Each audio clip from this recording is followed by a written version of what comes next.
In this short tutorial, I'm going to share with you how to hide your Active Now status on Instagram. When your status is visible, anyone you've messaged can see when you're online, which may create pressure to respond immediately or lead to unwanted messages.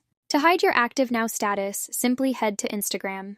On your profile page, tap onto these 3 lines to head to Settings and Activity. Here, navigate into the section of how others interact with you. Head to this very first option of Messages and Story Replies.